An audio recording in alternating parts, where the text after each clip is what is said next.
السلام علیکم اعوذ باللہ من الشیطان الرجیم بسم اللہ الرحمن الرحیم الحمد للہ رب العالمین والصلاة والسلام علی سید الانبیاء والمرسلین سیدنا و نبینا و شفیع ذنوبنا و طبیب نفوسنا بالقاسم محمد و اہل بیتہ الطیبین الطاہرین اما بعد فقد قال الامام الصادق علیہ السلام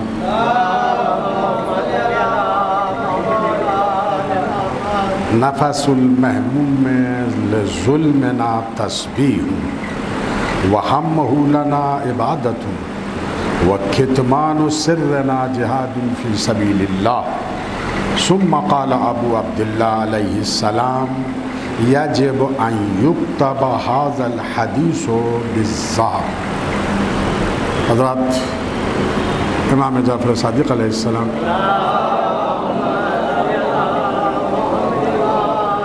کی ایک حدیث کو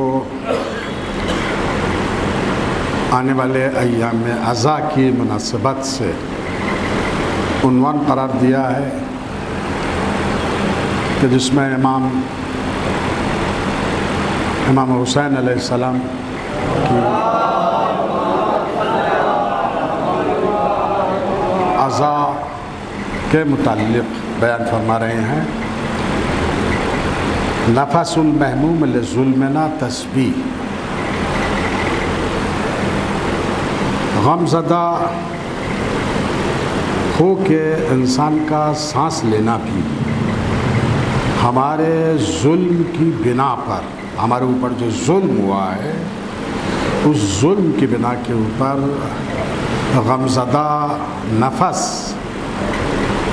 جو ہے وہ لینا بھی تسبیح ہے۔ وَحَمُّهُ لَنَا عِبَادَةٌ، اور ہمارا غم عبادت ہے۔ پھر فرماتے ہیں کہ وَكِتْمَانُ السِّرِّ جِہَادٌ فِي سَبِيلِ اللَّهِ، اور ہمارے اسرار کو، ہمارے راز کو چھپا لینا جہاد فی سبیل اللہ ہے۔ ثم قال ابو عبداللہ علیہ السلام، اور پھر اس کے بعد جو ہے وہ امام بیان فرماتے ہیں یجب ان یکتب ھذا الحدیث بالذہب، فرماتے ہیں کہ ضروری ہے، واجب ہے کہ اس بات کو سونے کے حروف سے لکھا جائے۔ خود امام بیان فرما رہے ہیں اپنی بات کو کہ یہ بات جو ہے وہ سونے کے حروف سے لکھی جائے، یعنی بات معمولی نہیں ہے، بات اہمیت کی حامل ہے۔ اور ظاہر ہے کہ سونے کے حروف سے جو عبارتیں لکھی جاتی ہیں زیادہ تر قرآن مجید یا مقدس کتابیں سونے کے حروف سے جو ہے وہ لکھی جاتی ہیں۔ امام اس حدیث کو کے لیے بیان فرما رہے ہیں کہ یہ سونے کے حروف سے لکھی جائے کہ ایک عزادار کا سانس لینا جو ہے وہ تسبیح ہے، اور اس کا غم جو ہے یعنی ہمارے غم میں اس کا غم منانا جو ہے وہ عبادت ہے۔ دیکھیں یہ الفاظ معمولی نہیں ہیں، تسبیح ہے پروردگار۔ آپ جانتے ہیں صرف سانس لینا تسبیح ہو جائے یہ کوئی معمولی چیز تصور نہیں کی جا سکتی۔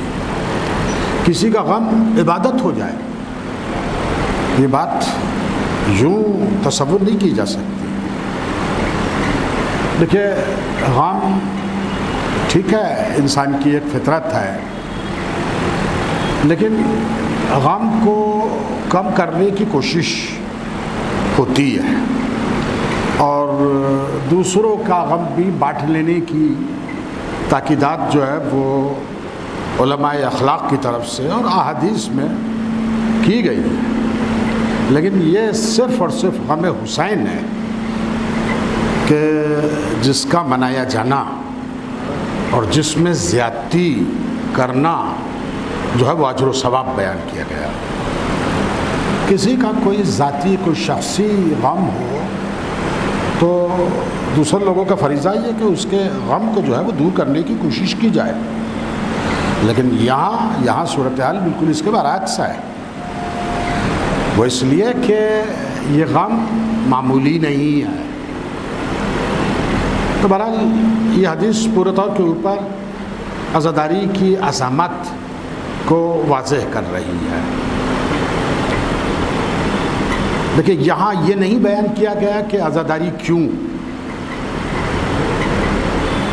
اس لیے کہ یہ چیز سمجھی جا سکتی ہے۔ وہ اس لیے کہ امام حسین علیہ السلام کا غم کون منائے گا؟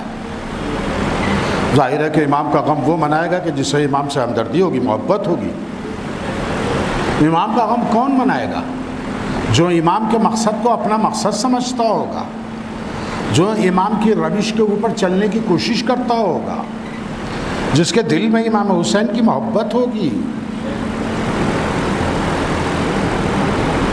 جو امام حسین کے طریقے کے اوپر سوچتا ہوگا، اس کی فکر امام حسین کی فکر ہوگی، اس کی منطق امام حسین کی منطق ہوگی، وہی انسان جو ہے وہ کرے گا۔ اور ظاہر ہے کہ امام کا غم وہ منائے گا کہ جس کے دل میں وہ غم اترے گا، جس غم کو وہ اپنا غم سمجھے گا تب منائے گا۔ تو ظاہر ہے کہ اس کا مطلب یہ ہے کہ جو غم کی طرف ابھارا جا رہا ہے تو اس لیے ابھارا جا رہا ہے کہ ہم امام حسین کے غم کو اپنے دل کے اندر پیدا کریں، ان کے مقصد کو اپنا مقصد سمجھیں، ان کی سیرت اور ان کے طریقہ کار کو اپنا طریقہ کار جانیں، اس انداز کے اوپر سوچیں، اس سلیقے سے کام لیں جس سے امام حسین علیہ السلام نے کام لیا۔ یہ بات پورے طور کے اوپر واضح ہے۔ دیکھیں، عزاداری کا ہدف امام حسین کے ہدف سے الگ نہیں ہے۔ یہ ہرگز نہیں ہو سکتا کہ امام حسین کی عزاداری کا مقصد اور ہدف کچھ اور ہو اور امام حسین علیہ السلام کا مقصد کچھ اور ہو۔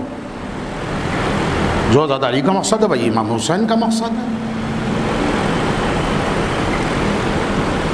اور عزیزان گرامی، دیکھیے، یہ عزاداری کی اہمیت اور اس کی افادیت دشمن بھی جانتا ہے۔ دشمن جانتا ہے، اسی لیے عزاداری کو روکنے کی بھرپور کوششیں کی گئی ہیں، ورنہ بعد شہادت امام حسین عزاداری کیا بگاڑ رہی ہے دشمن کا؟ لیکن جانتا ہے دشمن، سمجھتا ہے کہ یہ عزاداری اسلام کی کامیابی پہ جا کے منتہی ہوتی ہے، یہ عزاداری دین کو برقرار رکھتی ہے، یہ عزاداری انسان کے اندر ایک ایسی حرارت پیدا کرتی ہے کہ جو بہت سے انقلابوں کا سرچشمہ قرار پائی ہے۔ دشمن جانتا ہے عزاداری میں حق کی کامیابی ہے، باطل کی شکست ہے، لہذا ہر قیمت کے اوپر عزاداری کو ختم کرنا چاہتا ہے۔ امام حسین علیہ السلام کے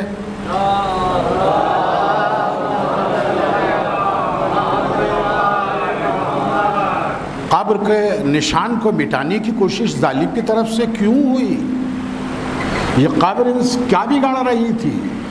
لیکن ظالم جانتا ہے کہ جب تک لوگوں کی نگاہوں کے سامنے یہ قبر رہے گی، یہ قبر حسین کا پیغام نشر کرتی رہے گی، یہ اسلام کی زندگی کا سبب بنے گی، یہ باطل کو نیست و نابود ہونے کی طرف لے جائے گی، لہذا اس کا نام و نشان مٹانے کی کوشش کی گئی۔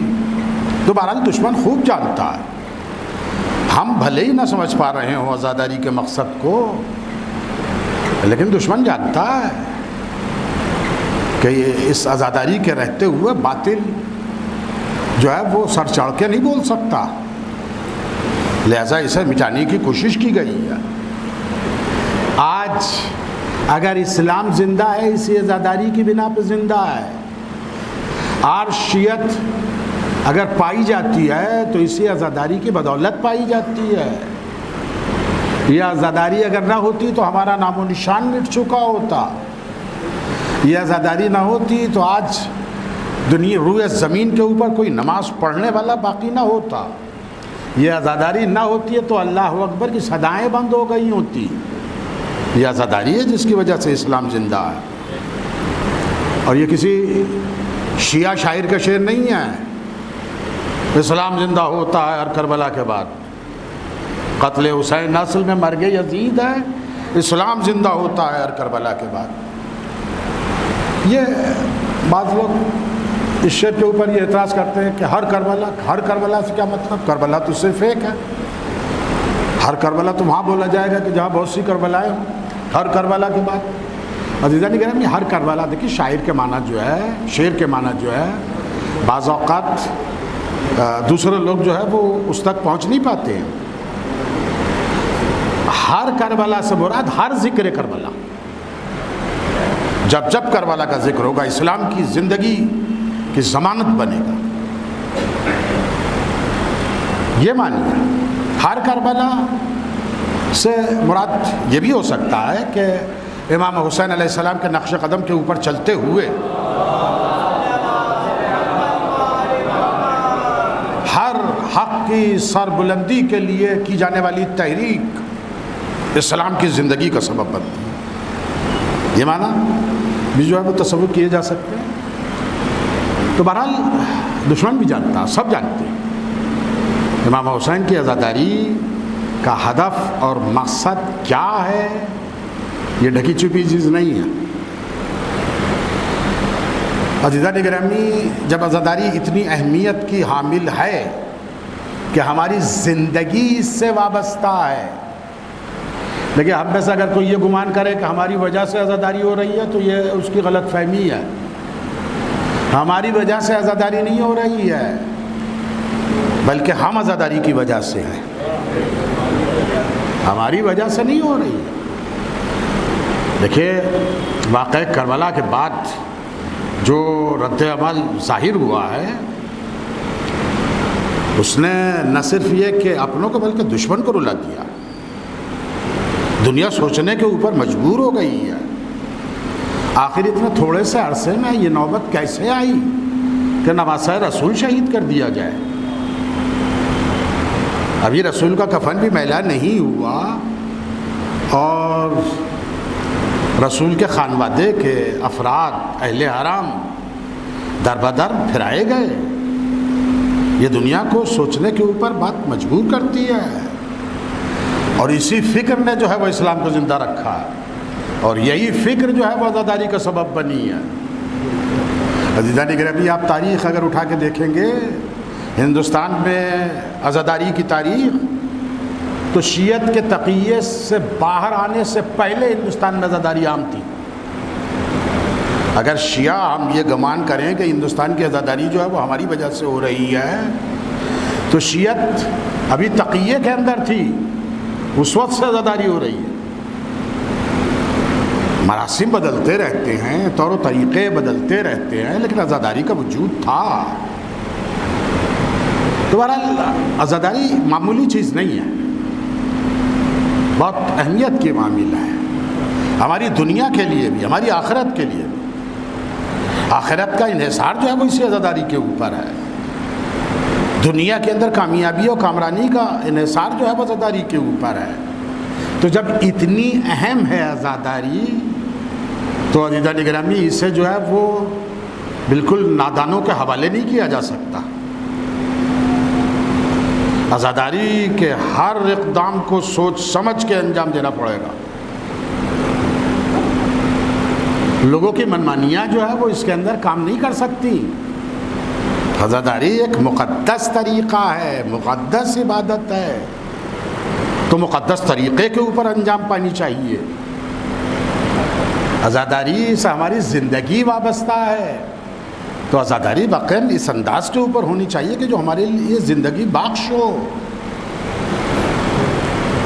عزیزان گرامی، کچھ باتیں ہیں کہ جو اس سلسلے میں میں چاہتا ہوں کہ آپ حضرات کے گوش گزار کروں۔ دیکھیے، ہمارا ہر عمل اخلاص کے اوپر مبنی ہونا چاہیے۔ نماز خلوص کے ساتھ ہونی چاہیے، قربتاً اللہ ہونی چاہیے۔ ریاکاری کا ذرہ برابر شائبہ بھی جو ہے نماز میں ہماری نہیں پایا جانا چاہیے، اور نہ صرف یہ کہ نماز بلکہ ہر عبادت میں۔ اسی طرح سے عزاداری عزیزان گرامی بغیر اخلاص کے نہیں ہونی چاہیے۔ برائے خوشنودی خدا عزاداری ہو، برائے خوشنودی اہل بیت عزاداری ہو، نہ یہ کہ صرف دکھانے کے لیے کہ ہم بہت بڑے عزادار ہیں، نہ یہ کہ صرف دوسروں کے اوپر روب جمانے کے لیے، اخلاص کے ساتھ، بالکل اسی طرح سے جیسے نماز قربتاً اللہ پڑھی جائے، بالکل اسی جذبے کے ساتھ، اخلاص کے ساتھ۔ عزیزان گرامی، اخلاص کے معنی آپ حضرات سمجھ رہے ہیں، جانتے ہیں، اور اخلاص کوئی ایسی چیز نہیں ہے کہ جسے نہ سمجھ پاتے ہوں، مخلصانہ ہو۔ اس میں مقابلہ آرائی، وہ چاہے انجمنوں کی مقابلہ آرائی ہو یا نوحہ خانوں کی مقابلہ آرائی ہو یا ذاکروں کی مقابلہ آرائی ہو، یہ کسی طرح سے درست نہیں ہے۔ نوحہ خان آپس میں لڑے ہیں، بس سمجھ لیجئے کہ اخلاص سے خالی ہیں۔ کہیں ذاکروں کے اندر جو ہے وہ جنگ ہو رہی ہے تو سمجھ لیجئے کہ اخلاص سے خالی ہے، کہ کس مقصد کے تحت عزاداری ہو رہی ہے، کس مقصد کے تحت نواح پڑھا جا رہا ہے، کس مقصد کے تحت سوز خوانی ہو رہی ہے۔ امام حسین کی عزاداری کے لیے ہو رہی ہے، مخلصانہ ہو رہی ہے، قربتاً اللہ ہو رہی ہے۔ تو اگر قربتاً اللہ ہوتی تو آپس میں مقابلہ آرائی ہوتی ہے، نمازوں میں مقابلہ آرائی ہوتی ہے۔ تو یہاں مقابلہ آرائی کا کیا مطلب؟ یہاں انجمنیں کیوں ٹکرا رہی ہیں؟ یہاں نوح خان کیوں ایک دوسرے سے الجھے ہوئے ہیں؟ عزیزان گرامی، یہ بہت اہم چیز ہے۔ دوسروں کی عزاداری کو حقیر سمجھنا، اس سے پڑھ کے میں سمجھتا ہوں کہ نادانی انسان کی ہو ہی نہیں سکتی۔ آپ دلوں کی کیفیتوں کو دوسرے کی جانتے ہیں؟ جو آپ اپنے آپ کو عزادار، بڑا عزادار سمجھ رہے ہیں اور دوسروں کو چھوٹا عزادار سمجھ رہے ہیں،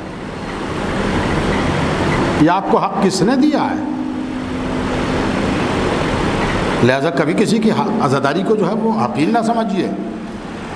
فلاں جگہ جو ہے وہ عزاداری اچھی نہیں ہوتی، فلاں جگہ جو ہے وہ مثلا زلجنا برآمد ہوتی ہے تو وہ بات نہیں ہوتی۔ آپ کو اس طرح کی گفتگو کرنے کا جو ہے وہ کوئی حق حاصل نہیں ہے۔ دوسروں مومنین کی تحقیر کا آپ کو کوئی حق حاصل نہیں ہے۔ تو مقابلہ آرائی کسی بھی عنوان سے، عزیزان گرامی، یہ مقابلہ آرائی عزاداری کے اندر صحیح نہیں ہے۔ لیکن بعض مقامات کے اوپر جب خبریں کانوں تک پہنچتی ہیں، 11 مہینے صبر و سکون رہتا ہے، محرم آتی جو ہے وہ جھگڑے تازہ ہو جاتے ہیں۔ یہ کیا مطلب ہے؟ یہ بالکل واضح ہے کہ عزاداری ہو رہی ہے، ظاہری طور پر رسمیں ادا ہو رہی ہیں، لیکن روح عزاداری ختم ہو چکی ہے۔ بے روح قسم کی عزاداری ہے کہ جو ہمیں آپس میں بانٹ دے۔ تو بہرحال مقابلہ آرائی کسی بھی عنوان سے ہو، کسی بھی صورت میں ہو، جائز نہیں ہے، صحیح نہیں ہے۔ لوگ مراسم اعضاء کے اوپر الجھتے ہیں۔ دیکھیے، مراسم اعضاء وہ ہیں کہ جو جگہوں کے بدل جانے سے جو ہے وہ بدلتے ہیں۔ ایران کے طور و طریقے کچھ اور ہیں، ہندوستان کے طور و طریقے کچھ اور ہیں، عراق جائیے تو وہاں کے طور و طریقے کچھ اور ہیں، ہندوستان ہی کے اندر آپ لے لیجئے، ہر مقام کے اوپر طور و طریقے انداز مختلف ہے۔ تو ابھی یہ مختلف ہونے کا مطلب یہ تھوڑا ہی ہے کہ ہم آپس میں جو ہے اس کی خاطر جو ہے وہ جھگڑا کر لیں۔ ایک مرتبہ روزہ عاشورہ جو ہے وہ اسی مسجد کے اندر ایک صورتحال پیدا ہوئی۔ روزہ عاشورہ کچھ لوگوں نے جو ہے وہ شربت تقسیم کرنا شروع کر دیا، تو اب اس کے اوپر سین مسجد کے اندر جو ہے وہ گالم گلوچ ہوئی۔ تو بہرحال ہم نے جا کے کہا کہ آپ کو کیا حق حاصل ہے کہ آپ جو ہے وہ کسی کی عزاداری کو جو ہے وہ غلط کہیں، کسی کی رسم کو غلط کہیں؟ وہ یہ کہہ رہا ہے کہ ہمارے یہاں رسم ہے، کشمیر میں رسم ہے۔ اگر رسم ہے ان کے ہاں تو آپ انہیں چیلنج نہیں کر سکتے، انہیں آپ برا نہیں کہہ سکتے، ان کے یہاں کی رسم ہے، وہ اپنی رسم کے اعتبار سے کر رہا ہے۔ بار آپ کے ہاں کی رسم کی پابندی اگر وہ نہیں کر رہا تو اس کا مطلب یہ تھوڑی ہے کہ وہ عزادار نہیں ہے، وہ محب اہل بیت نہیں ہے۔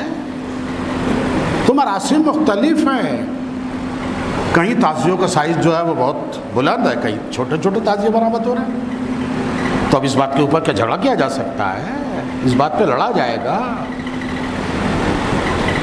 تو دیکھیے، رسمیں بہت سی ہیں، لیکن ایک چیز کا خیال رہے، رسم بہت سی ہیں، لیکن خاص طور کے اوپر رسم کا انتخاب کرتے وقت انسان کو یہ سوچنا چاہیے کہ اس رسم کو اپنایا جائے کہ جو عزاداری میں ایک رونق پیدا کرے،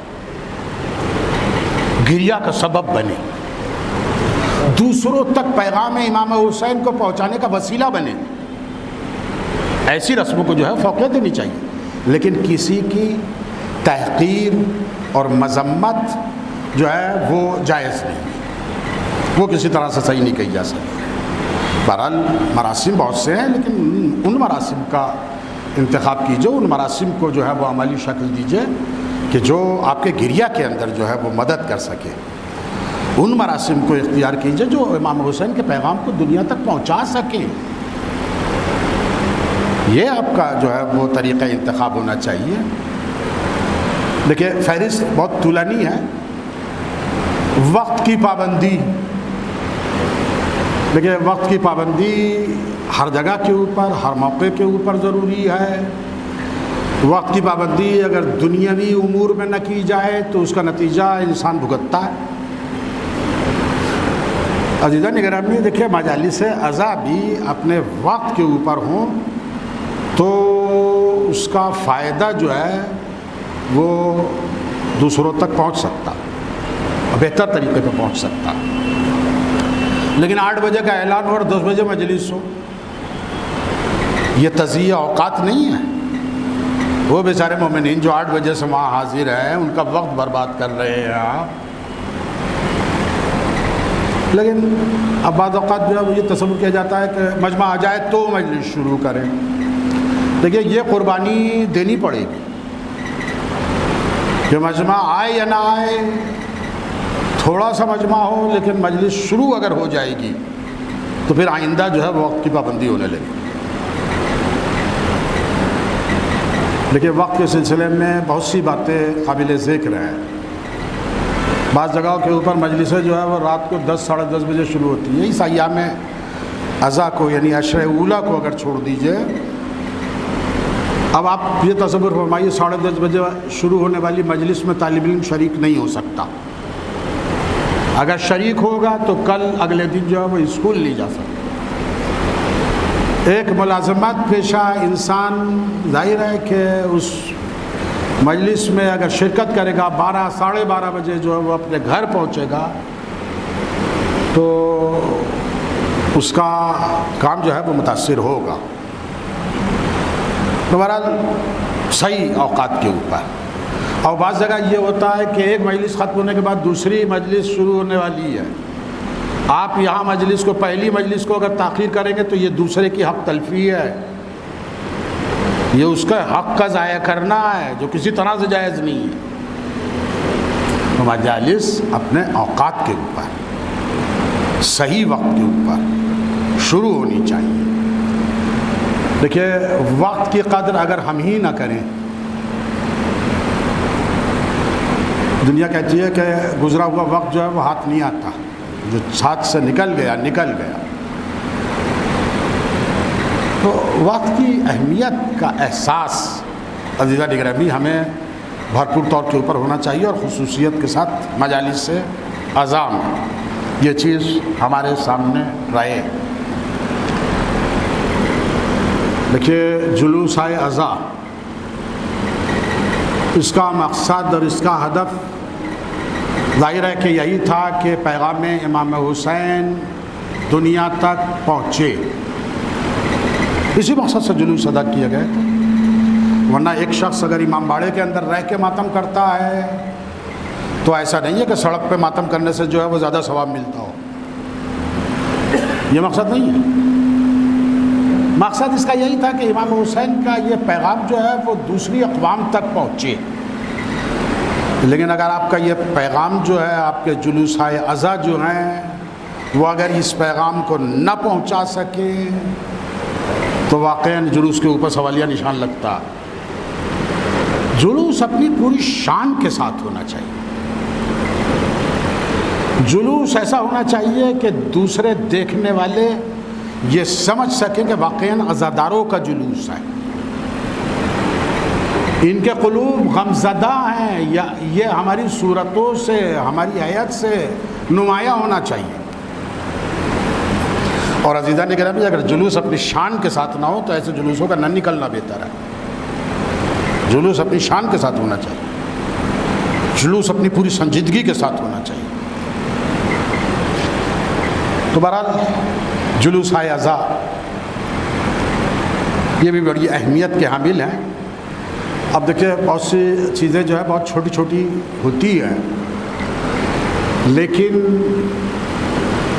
عزیزان گرامی انہیں ہم چھوٹا سمجھتے ہیں، لیکن در حقیقت وہ بہت بڑی چیز ہوتی ہے. تبرک لیتے وقت صبر و تحمل کا مظاہرہ.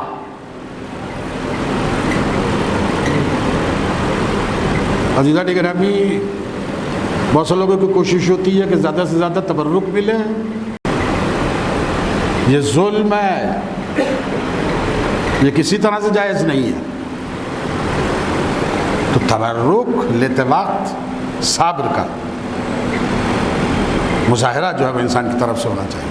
کہیں اگر تبرک ختم ہو جائے، اب بیچارے بانی اعضاء کی توقع کے خلاف لوگ زیادہ آ گئے، اب بیچارہ اس میں کیا کر سکتا ہے؟ عین موقع کے اوپر بعض اوقات جو ہے وہ تبرک فراہم نہیں ہو سکتا، تو اس کے اوپر شکوہ جو ہے وہ نہیں ہونا چاہیے، اس کے اوپر کسی کی تحقیر نہیں ہونی چاہیے، کسی کا مذاق نہیں اڑایا جانا چاہیے. لیکن بعض جگہ پہ صورتحال یہ ہوتی ہے کہ سارا مجمع بیک وقت چاہتا ہے کہ تبرک مل جائے. تو ظاہر ہے کہ بانٹنے والا جو ہے وہ انسان ہے، کوئی فرشتہ تھوڑا ہی ہے، سب کو تو بیک وقت نہیں دے سکتا. لہذا صبر سے کام لیجئے، تحمل سے کام لیجئے. آپ کے اس منظر کو اگر دوسری قومیں اگر دیکھیں گی تو وہ آپ کے بارے میں کیا فیصلہ کریں؟ یہ قوم جو ہے وہ بسکٹوں کے اوپر لڑ رہی ہے، تبرک کے اوپر جھگڑا ہو رہا ہے. یہ واقعاً کیا قوم کی امیج دوسرے قوموں کے ذہنوں میں بنے گی؟ تو بہرحال دیکھیے، صبر تبرک متبرک ہے، لیکن وہ تھوڑا سا ملے تب بھی متبرک ہے، اور پیٹ بھر کے مل جائے تب بھی متبرک ہے. اس کے اندر برکت میں کمی تھوڑی ہو جائے گی اگر تبرک کم ملا تو. بہرحال یہ بات چھوٹی چھوٹی چیزیں ہیں، لیکن عزیزان گرامی آپ چھوٹا تصور نہ کیجیے، یہ بہت بڑی چیز ہے، بہت بڑی چیز ہے. اس کے علاوہ دیکھیے بہت سی باتیں ہیں. دیکھیے ایک ذاکر مجلس پڑھتا ہے، کوئی ضروری نہیں ہے کہ وہ جو کچھ پڑھ رہا ہے آپ اس سے مطمئن ہو جائیں. بعض اوقات ذاکر کی طرف سے بھی غلطی ہو سکتی ہے، اور بعض اوقات آپ کے سمجھنے میں بھی غلطی ہو سکتی ہے. غلطی کے امکان جو ہے وہ دونوں طرف سے ہے. تو اس میں جو ہے مجلس کو ڈسٹرب نہیں کرنا چاہیے. لیکن مجلس کو ڈسٹرب کرنے کا مطلب، نہ کرنے کا مطلب یہ نہیں ہے کہ آپ جو ہے وہ ذاکر سے سوال نہ کریں. ذاکر سے پوچھیے، آپ کو حق ہے. بلکہ یہ جس طرح کی ذاکریاں بعض افراد کر رہے ہیں، عزیزان گرامی اگر اسے آپ روکنا چاہتے ہیں تو ذاکر سے سوال کرنا شروع کیجئے، ذاکر سے سوال کیجئے، لیکن ادب کے دائرے میں، تہذیب کے ساتھ سوال ضرور پوچھیے. لیکن ہوتا کیا ہے؟ ہوتا یہ ہے کہ کسی اور ذاکر نے کچھ پڑھا ہے تو جا کے دوسرے ذاکر سے، دوسرے کسی عالم سے پوچھا جاتا، بھائی جس نے پڑھا ہے اس سے کیوں نہیں پوچھ رہے آپ؟ یہ دوسروں سے پوچھ کر عزیزان گرامی آپ نادانستہ طور کے اوپر ایک فتنہ کھڑا کر رہے ہیں. لہذا دوسرے سے کبھی نہ پوچھیے، پوچھنا ہے اسی ذاکر سے پوچھیے، تاکہ اگر وہ غلط پڑھ رہا ہے تو اس کے لیے کم سے کم تنبیہ تو ہو سکے، آئندہ اس بات کی تکرار نہ کرے. لیکن آپ دوسرے سے پوچھتے رہیں گے، وہ اپنی غلطی کے اوپر قائم رہے گا. لہذا یہ چلن جو ہے وہ اگر کہیں نہیں ہے تو ہونا چاہیے، اور ذاکرین کو بھی جو ہے وہ اس بات کے اوپر برا نہیں ماننا چاہیے. ٹھیک ہے، آپ حوالہ پیش کیجئے، آپ کہاں سے آپ نے پڑھا ہے، کہاں ہے یہ چیز جو آپ پڑھ رہے ہیں. تو بہرحال اس چیز کا جو ہے وہ خیال رکھنا چاہیے، اور یہ چلن جو ہے وہ ہماری قوم کے درمیان رائج ہونا چاہیے. لیکن جو سوال جس سے متعلق ہے اسی سے پوچھا جائے، دوسرے سے نہیں. دوسرے سے پوچھ کے آپ مولویوں کے درمیان جھگڑا کروا دیں، یعنی مسئلہ جو ہے وہ کسی حل کے اوپر نہیں پہنچے گا، جھگڑے ہو جائیں، فتنے کھڑے ہوں گے. لہذا طریقہ یہی ہے کہ جس نے پڑھا ہے آپ اسی سے پوچھیں.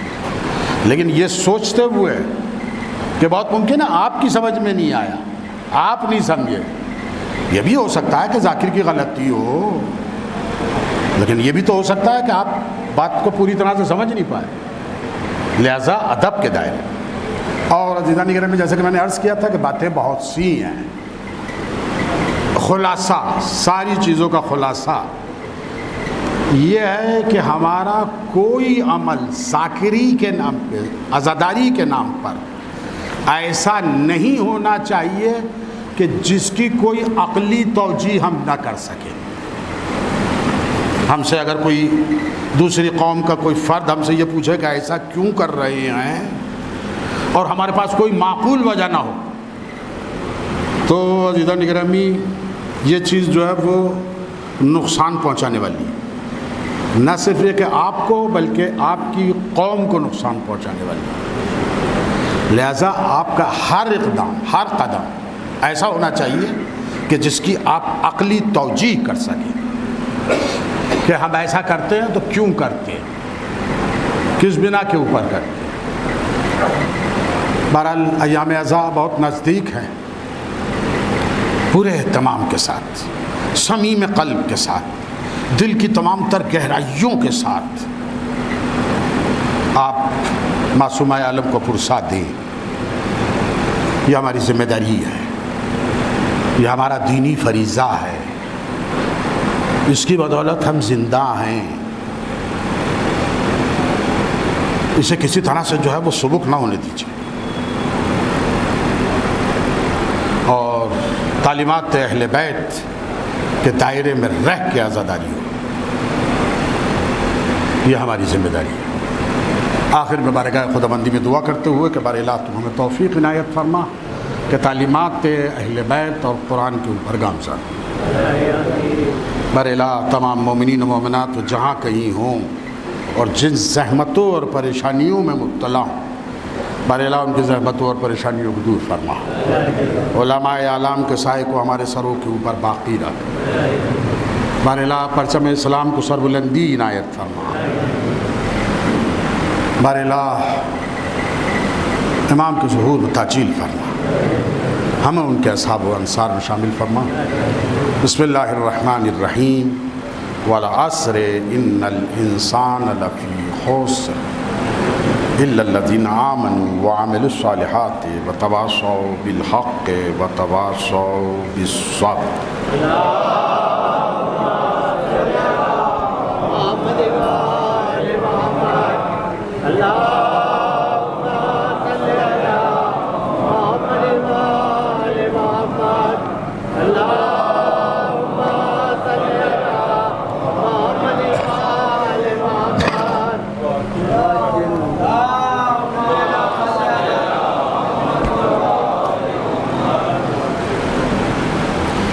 اعوذ باللہ من الشیطان الرجیم. بسم اللہ الرحمن الرحیم.